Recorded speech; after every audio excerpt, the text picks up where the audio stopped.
Bienvenue tout le monde, grand plaisir d'être avec vous ce soir. Avant de commencer, quelques petites mises en garde sur le type de présentation que j'ai le plaisir de vous partager ce soir. Sur le chemin, si on est toujours quelque part entre la tête et le cœur, ce soir on risque d'être davantage du côté du cœur. S'il y a des curiosités plus pratiques que je n'aurais pas abordées, il me fera grand plaisir de vous les communiquer plus tard. Il s'agit davantage ce soir d'une recherche sur le pourquoi plus que sur le comment. Une sorte de relecture de mon expérience après plus d'une année. Ce soir, comme vous vous en doutez bien, mon émotion est très haute, très palpable. Comment traduire une expérience sans la trahir? C'est toujours un peu intimidant lorsqu'il est question de nous. On parle parfois de manger ses émotions, on peut aussi les marcher. Mais plus encore que les émotions, marcher ses rêves, ses fragilités, ses grandeurs, ses hésitations et quoi encore. Mon désir de me faire plaisir pour mes 70 ans était très fort. Mais comment? Comment entreprendre cette aventure?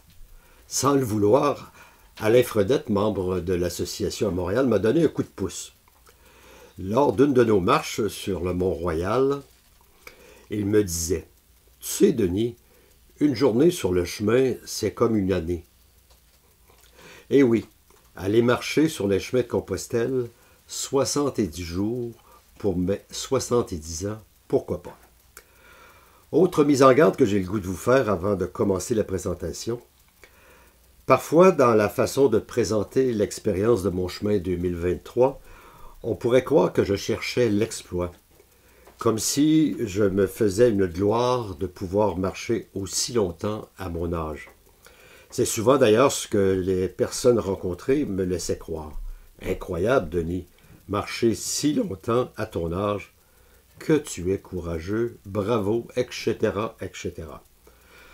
Alors que je n'y suis pour rien. Je ne peux que rendre grâce pour cette possibilité.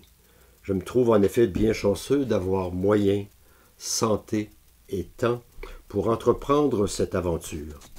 C'est précisément ce que je souhaitais vivre en 2023, faire de chacun de mes pas une façon de dire merci à la vie pour ma vie. C'est toujours un peu de nous-mêmes qu'il est question. Compostelle, c'est tout à la fois une fenêtre et un miroir. Ce sera mon hypothèse de départ de ma présentation. Une introduction qui sera aussi la conclusion de cette aventure de 2023. J'ai choisi de relire certaines parties de mon carnet de voyage avant, pendant et après mon aventure. C'est un peu pourquoi, ce soir, je me suis restreint à une lecture de plusieurs de mes extraits de ce carnet de voyage. En fait aussi, c'est une façon de ne pas trop déborder, moi qui suis, comme vous le savez peut-être, verbomoteur. Et aussi pour m'assurer d'une certaine fidélité à l'auteur, en l'occurrence moi-même. Quel est le contexte particulier de toute cette aventure? Ce qu'il faut que vous connaissiez au point de départ. Dans le cadre d'une célébration, quoi faire pour mes 70 ans? Pourquoi pas me faire plaisir, comme je vous disais, mais comment donc, vous le savez bien, je pense, en marchant. Reconnaissance pour tout ce qui l'a façonné, cette vie, ces 70 ans, déterminée et habitée. Non pas qu'elle fût parfaite ou encore moins exemplaire, mais parce qu'elle a su me faire découvrir ses grandeurs et ses fragilités. Un extrait de mon livre « Audace et abandon ». Les pas, tel un moulin à prière, entonnent l'hymne de notre humanité, exprimant avec étonnement notre désir d'en mieux connaître les grandeurs et les fragilités. Autre élément du contexte à connaître pour me présenter pour ceux qui ne me connaissent un peu moins. 2014, 2017, 2018, 2020, la COVID mise sur pause. Donc, premier chemin 2014, le Camino Frances et une partie du chemin d'Arles. 2017, le Primitivo. 2018, la Voie des Piémonts. 2020, bien évidemment, j'avais le billet d'avion tout prêt. COVID, mise sur pause. Et en 2023, surtout après cette trop longue disette, le fruit était donc bien mûr. Après 5 ans, pourquoi attendre plus longtemps finalement? Une petite anecdote de départ. La première journée, à Bordeaux, une sorte de confirmation que mon projet n'était pas totalement déraisonnable. Une plaque par terre qui a attiré mes pieds et mes yeux. Je vous la lis. Ici se tenait l'atelier de Simon Milange, célèbre imprimeur ordinaire du roi, qui en 1580 publie la première édition des Essais de Montaigne. Je ne peins pas l'être, je peins le passage, écrit Montaigne. Ce chrétien qui doute, s'interroge, et dont on sait que l'aïeul, Ramon Équiem, fit le chemin à l'âge précisément de 70 ans. Alors, pourquoi pas moi? Même si la décision était prise, il me fallait tout de même une sorte de carburant pour mobiliser toutes les énergies du pèlerin de 70 ans. Les étapes de la préparation qui ont influencé cette période, de vivre l'expérience, certains des choix qui sont aussi déterminants. Un désir qui m'animait, un désir de continuité et de cohérence, un travail d'introspection avant de quitter, je vous en reparlerai un petit peu plus longuement plus tard, un séjour au monastère pour identifier et approfondir mes motivations, la recherche d'un itinéraire adapté et diversifié, mais qui fut très long à choisir. Imaginez-vous que j'ai envisagé à peu près toutes les possibilités. Je suis passé en revue à peu près tous les chemins qui peuvent exister en France et en Espagne. Et là, j'étais vraiment dans une période d'indécision totale. Donc, je passais du Norté au Mont-Saint-Michel, au chemin breton, au Puy-en-Velay, etc. C'est comme si je voulais trouver la seule option possible. Probablement par manque de confiance ou peut-être une certaine anxiété de performance. Ce qui m'a permis de sortir de cette impasse, c'est un dénommé Guillaume Magnier, qui lui a fait le chemin en 1726. Par hasard, sur YouTube, j'ai découvert à un moment donné une petite vidéo d'un couple qui marchait sur les pas de Guillaume Magnier et qui avait fait le chemin à partir de Bordeaux jusqu'à Irún et qui avait emprunté le Vasco del Interior, que je ne connaissais absolument pas du tout. Donc, je me suis mis à lire sur ce chemin et je me suis dit, peut-être pourquoi pas, ça pourrait me convenir. Donc, merci à Guillaume Magnier et au couple qui me l'ont fait connaître. Un désir de continuité, c'est pourquoi j'ai l'impression qu'il s'agit du tome 4 d'une même histoire, comme le titre de la présentation l'exprimait. Donc, pour moi, c'est un même chemin, que ce soit celui de 2017, 2018, 2023, 2024, c'est le même chemin, c'est uniquement le tome 4 de ce même chemin. Je me réfugie donc dans un monde qui est un peu connu, je ne pars pas d'une page blanche, comme je me disais. Pourquoi ne pas profiter de mes expériences passées du Camino? Il y a des réflexions qui ne sont certainement pas démodées et qui pourront me servir, un lien donc à faire avec mes premiers chemins. Finalement, c'est toujours un peu ces trois mêmes questions qui nous reviennent, qui balisent les trois moments importants de l'expérience de Compostelle. Comment et pourquoi on part, comment on vit l'expérience sur le terrain et comment on en revient. En m'appuyant sur quelques citations de mon premier chemin, je pourrais dire qu'encore aujourd'hui, les mêmes éléments pourront donner un sens à mon expérience en 2023. Ce qui donne le goût, l'élan, donc l'invitation à prendre la route est toujours singulière. Il faut faire confiance au désir du large pour nous aider à sortir de nos zones de confort. En choisissant la marche comme véhicule, nous manifestons notre volonté d'apprivoiser la lenteur pour qu'elle devienne pour nous un allié. Une fois nommé et intériorisé quelques-uns de mes essentiels de départ, on arrive maintenant à l'aspect un peu singulier et spécial du projet 2023. Avant que ma mémoire se fragilise davantage, je souhaite faire de mon projet 2023 une façon de me souvenir. Quelques explications. Avant de partir, j'ai décidé d'essayer de faire travailler un peu ma mémoire. Je me suis préparé un fichier Excel. J'ai divisé mes 70 ans en 10 périodes de 7 ans, en essayant d'identifier pour chacune de ces périodes les éléments marquants, les souvenirs, les découvertes, les personnes inspirantes, etc., etc. Quelques mises au point par rapport à cet exercice-là. Comme je l'ai dit dans mon journal de bord lorsque j'étais au monastère avant de partir à Saint-Jean-de-Mata, marcher avec tout le poids d'une vie, c'est sans doute un peu trop pour mes frêles épaules. Pourquoi vouloir en mettre autant dans mon sac à dos? Un projet trop ambitieux que de vouloir passer en revue mes 70 ans. Une idée qui émergea spontanément, marcher 70 jours pour mes 70 ans, cela semblait bien donner un sens à mon 4e chemin. Enfin, c'est bien ce que je croyais.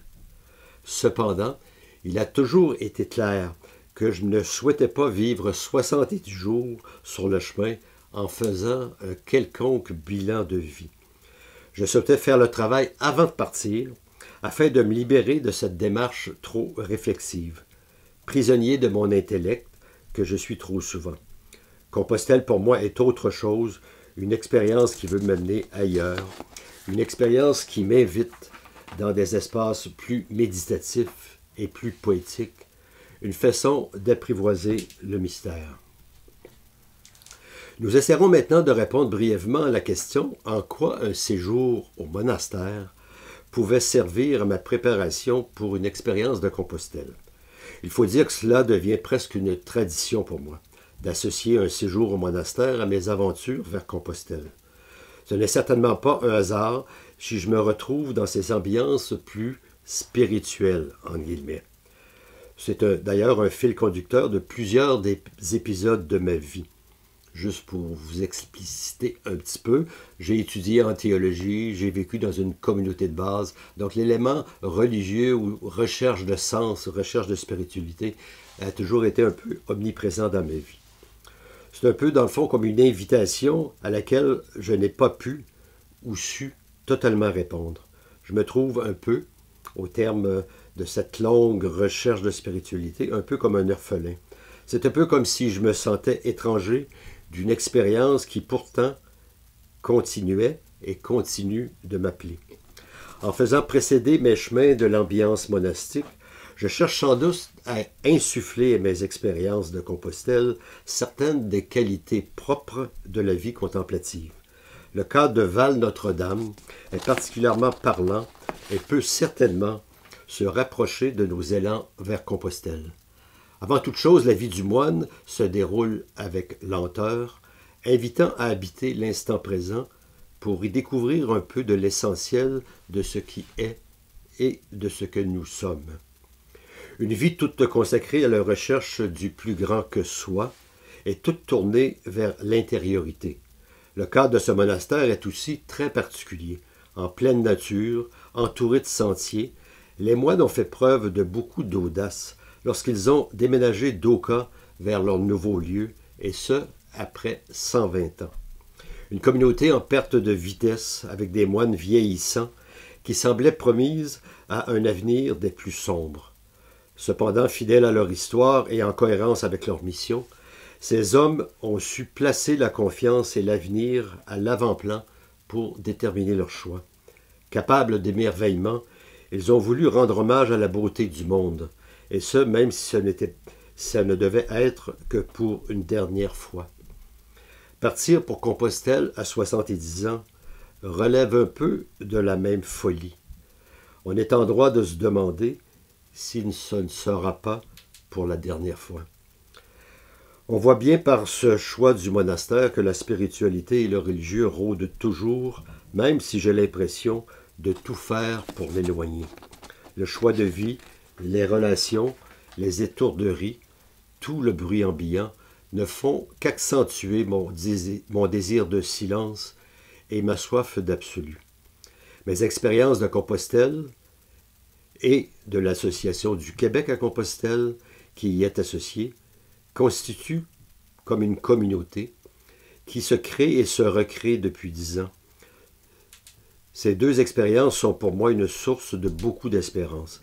Ces espaces maintiennent allumée la flamme qui me permet de continuer ma quête. La première chose que je souhaite faire est de rendre grâce pour cette chance d'habiter avec d'autres cet espace. Je m'y sens un peu comme chez moi, comme en famille. Passons maintenant au chemin lui-même. Quelques petites balises. Un chemin qui se construit comme tous nos chemins, un peu en marchant. Plusieurs décisions que nous avons à prendre en cours de route. Il faut constamment être ouvert au changement, ouvert à l'imprévu. Changement au niveau de l'itinéraire, avant de partir et durant mon chemin. Quelques balises et points de repère. À m'entendre depuis le début de ma présentation, on pourrait croire que mon chemin s'est déroulé en faisant le tour du monastère pendant 70 jours.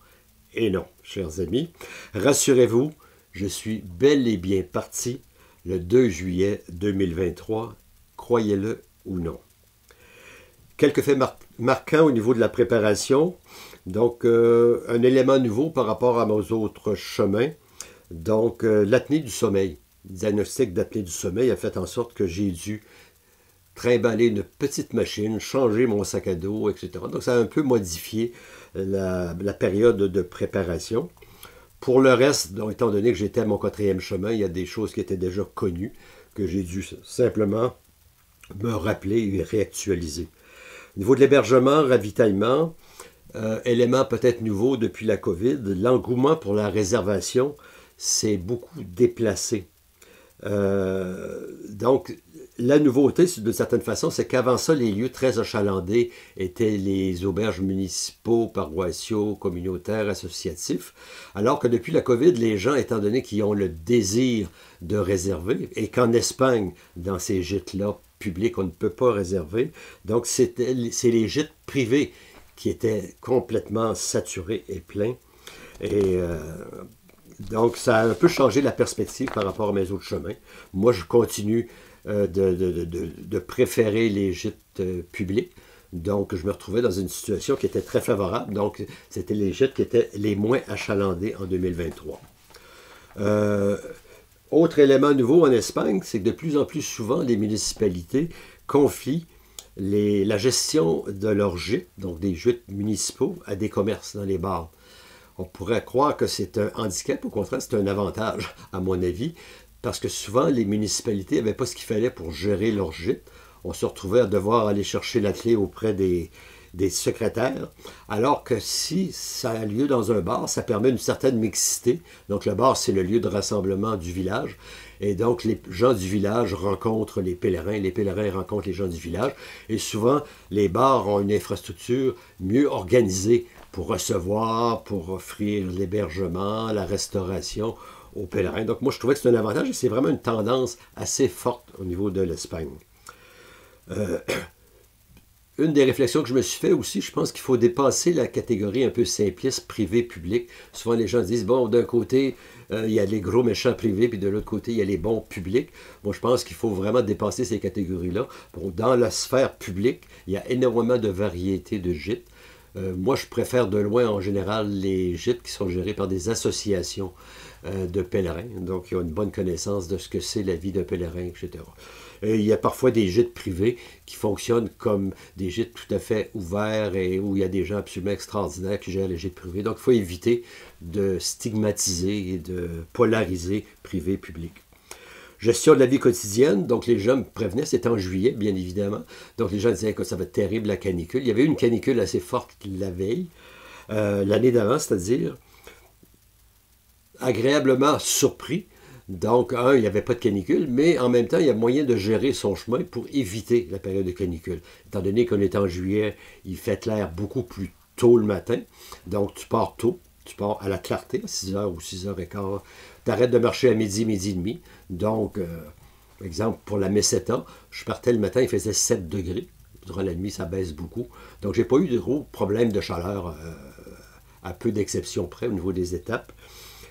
J'étais très surpris au niveau de l'achalandage, mais je me suis mis à regarder les statistiques. Le mois de juillet est un mois où il y a une baisse de fréquentation en Espagne. Peut-être à cause des vacances, peut-être à cause de la peur des canicules, différentes raisons. Mais depuis plusieurs années, on sent une baisse. C'est vraiment le mois de avril, mai, juin, septembre, octobre qui sont les gros mois d'achalandage. Donc juillet, août, c'est des mois de moindre achalandage. Donc, moyen de gérer son chemin pour que ce soit agréable et même en juillet. Et bien évidemment, si on veut à tout prix éviter les gros achalandages pour certaines étapes, simplement, dans le fond, de fonctionner avec les villages entre les étapes principales. Donc, on en arrive à se tricoter un chemin qui est tout à fait agréable. Santé, forme physique, rien de particulier. Donc, j'ai vécu un chemin sans problématique particulière, sauf ce que je vous ai dit tantôt en lien avec l'apnée du sommeil. Quelques caractéristiques des différents tronçons de chemin. Donc, le premier chemin que j'ai utilisé, j'étais sur la voie de Tours, donc de Bayonne, non, excusez, j'étais dans les Landes, donc de Bordeaux à Saint-Paul-les-Dax. Donc, grosso modo, à peu près 10 étapes. J'étais effectivement sur la voie de Tours pour cette étape-là.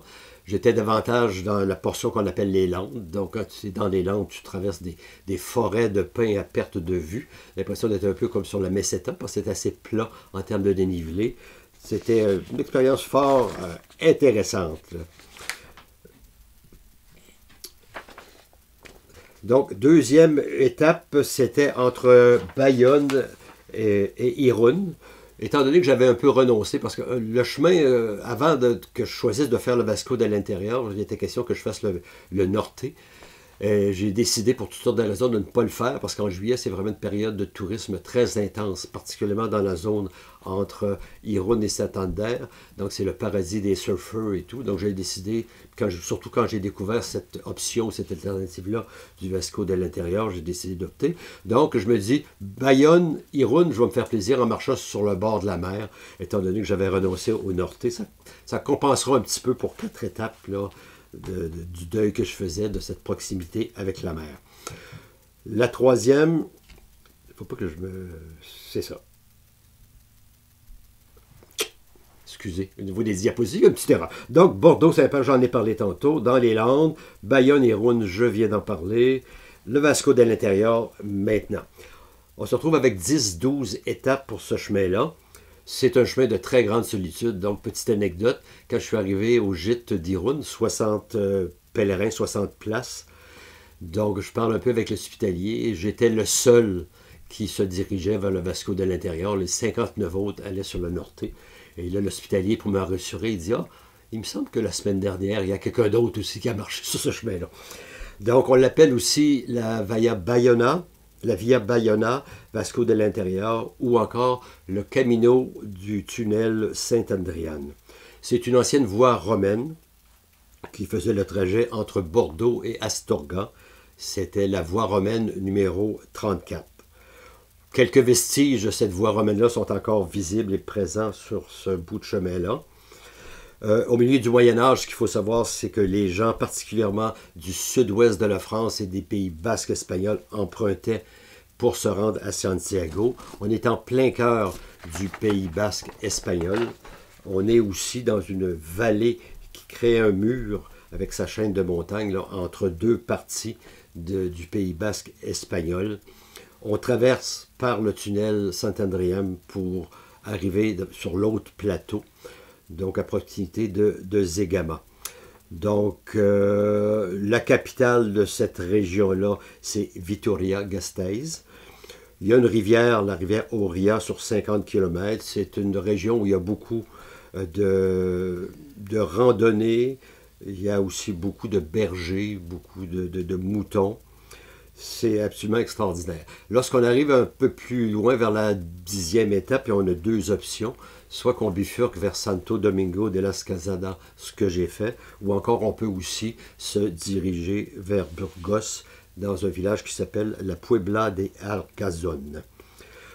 Depuis 2005, il y a un grand effort pour essayer de mettre en valeur ce chemin-là qui est absolument extraordinaire. Le Pays basque est très présent. Les Basques sont très fiers de leur contrée. C'est le paradis des piétons et des cyclistes. Ils ont mis en place toutes sortes de voies sécuritaires pour les cyclistes et les piétons, et qui servent aussi bien évidemment pour les randonneurs et les pèlerins. Donc, autre chemin, 27 étapes. Donc, je revenais sur le Frances. J'ai fait le Frances, comme je vous l'ai dit tantôt, en 2014. C'était mon premier chemin. Donc, je l'ai refait à la fois dans un mode nostalgie. Donc, je m'en souvenais, il y avait des incontournables, il y avait des lieux où je voulais arrêter à nouveau. Et aussi, étant donné que le Frances, il y a énormément de villages, tu peux le faire dans un mode découverte. Donc, j'ai arrêté dans plein de villages où je n'étais pas arrêté en 2014. Donc, ça faisait pour moi une expérience qui était nouvelle. Donc, même chemin, mais différent de mon chemin de 2014. Puis, je dirais que vu que j'étais moins stressé, le premier chemin, on est toujours un peu stressé, j'étais plus en confiance, donc je me permettais de prendre des variantes, d'arrêter dans des villages, de faire toutes sortes de distances d'une étape à l'autre. Donc, c'était très agréable, ces 27 étapes-là, sur le Camino Frances. Enfin, il y a un petit bout, donc en route, bien évidemment, pour Fisterra, Muxía, à partir de Santiago. Toujours en route vers un nouveau départ. 6 étapes.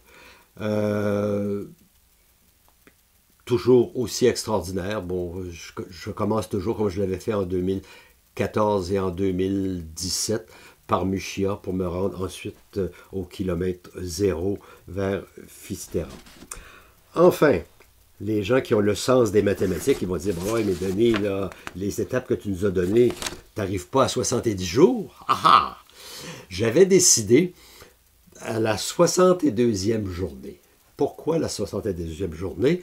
J'avais donné rendez-vous à Carole, ma conjointe, parce que Carole et moi, on a décidé de former un couple lorsque j'avais 62 ans.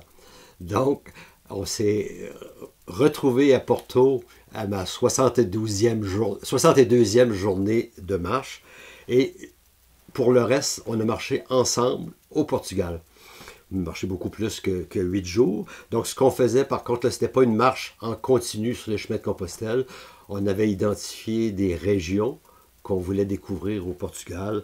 Donc, la vallée du Douro, Leiria, Nazaré, Lisbonne, Évora, l'Algarve. Et on rayonnait. C'est-à-dire, on logeait là pour 3-4 jours. Et là, on marchait un peu en étoile ou en rayon de soleil pour découvrir ensemble le Portugal. Donc, par-delà tous les détails pratiques que je viens de vous lancer un peu rapidement, une fois sur le chemin, on restera toujours tiraillé par 1001 questions, parfois même par le goût, surtout dans une expérience qui s'étire sur 70 jours, par le goût de tout laisser tomber. Pas toujours simple de trouver le sens, et ce malgré toutes les préparations du monde. Comment s'orienter dans un monde complexe, pour ne pas dire dans un monde tordu? Comment faire droite toutes les lignes courbes de nos vies? Finalement, qu'est-ce qui me permet de durer, si ce n'est que les moments de grâce? Je vous lis 2 citations tirées d'un livre que j'avais écrit après mon premier chemin. Ce qui nous permet de durer, c'est l'eau, le feu, l'air, le soleil, des images de symboles et des sentiments qui donnent le vertige. Il ne s'agit pas du vertige qui paralyse tout, mais de celui qui donne envie de voler. Dans mon aventure, j'ai souvent eu l'impression que ma meilleure boussole était du côté de mes bottines. Si les points cardinaux nous font voyager du nord au sud, en passant par l'est et l'ouest, les yeux et le cœur donnent à notre aventure une perspective plus verticale, dirons-nous, en profitant de l'attraction vers le haut et le bas, pour ne jamais oublier que nous sommes tout à la fois du ciel et de la terre. Petite pause et je vous reviens tantôt avec les moments de grâce.